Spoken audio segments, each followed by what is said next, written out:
In the East, they resolve contradictions by seeking balance, what they call the middle way. But in the West, we seem to resolve contradictions by dichotomizing. And after we dichotomize, we favor one and not the other. And so it shouldn't come as a surprise when we also dichotomize and compartmentalize the intellect and emotions. And then we extol the virtues of critical thinking. So, when it comes to emotions, we tend to push emotions aside. We are suspicious of emotions. We consider emotions as hindrance to seeking truth.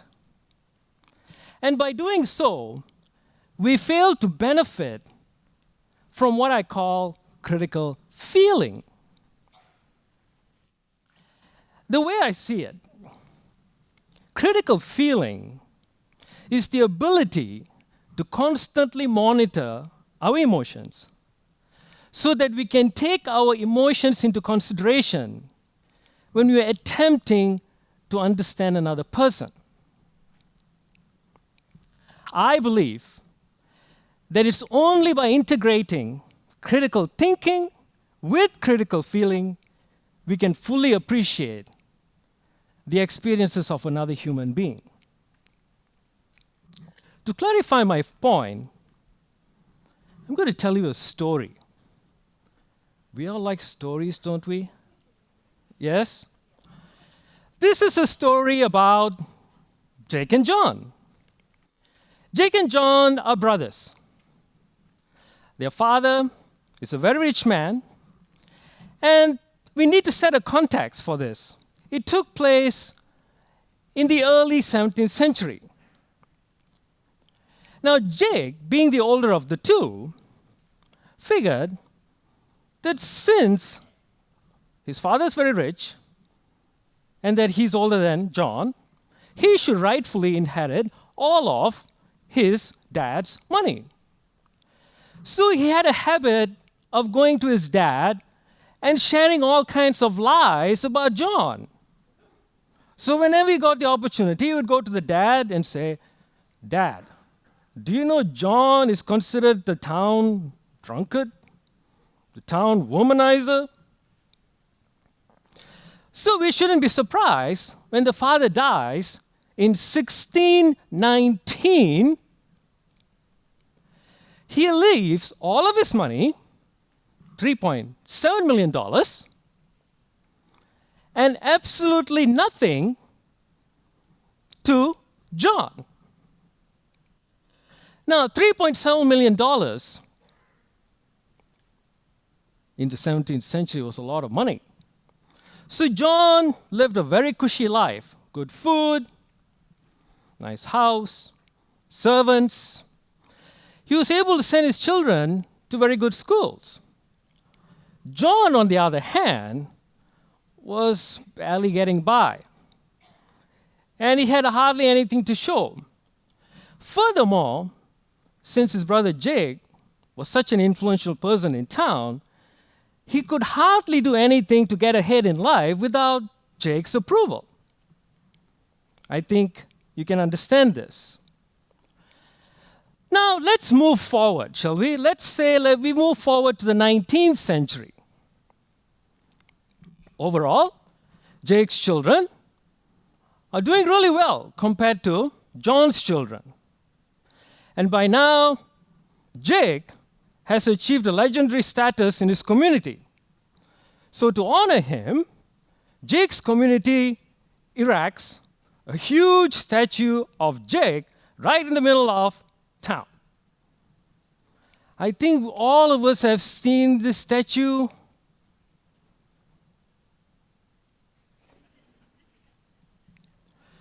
Now, this is what I would like you to do.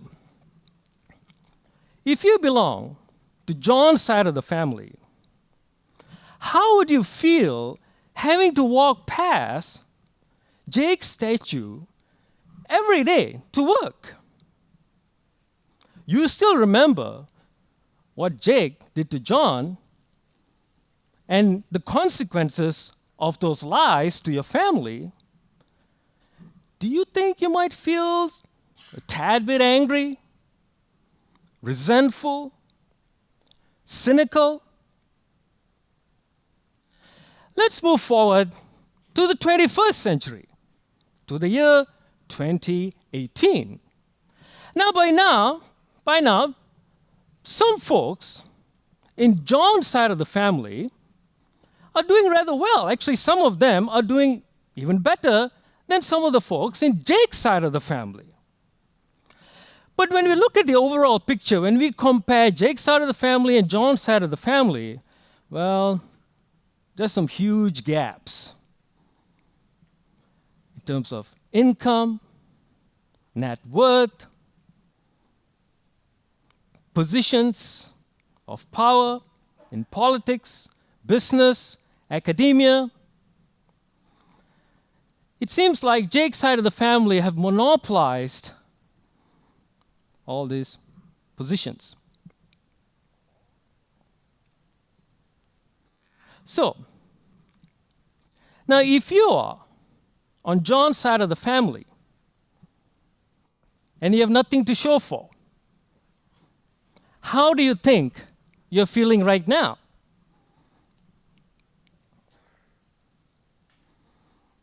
Okay. Now, if you were to go up to John's side of the family and ask them, hey, why the huge gap? You know the first thing they're going to say to you is, well, you know the lies that were told by Jake a long time ago? Well, that has made all the difference. Now, if you were to go to Jake's side of the family and ask them, hey, why the gap? You know they're going to try and convince you that they worked for everything they have. And if you were to bring up the lies that were told by Jake, you know what the response is going to be. Look, that happened a long time ago. I wasn't there. I didn't say it. Furthermore, it happened such a long time ago. What's the relevance of those lies in 2018?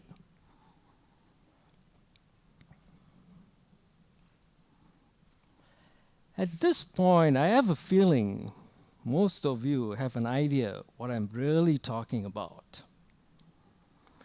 If you don't, let me help you out.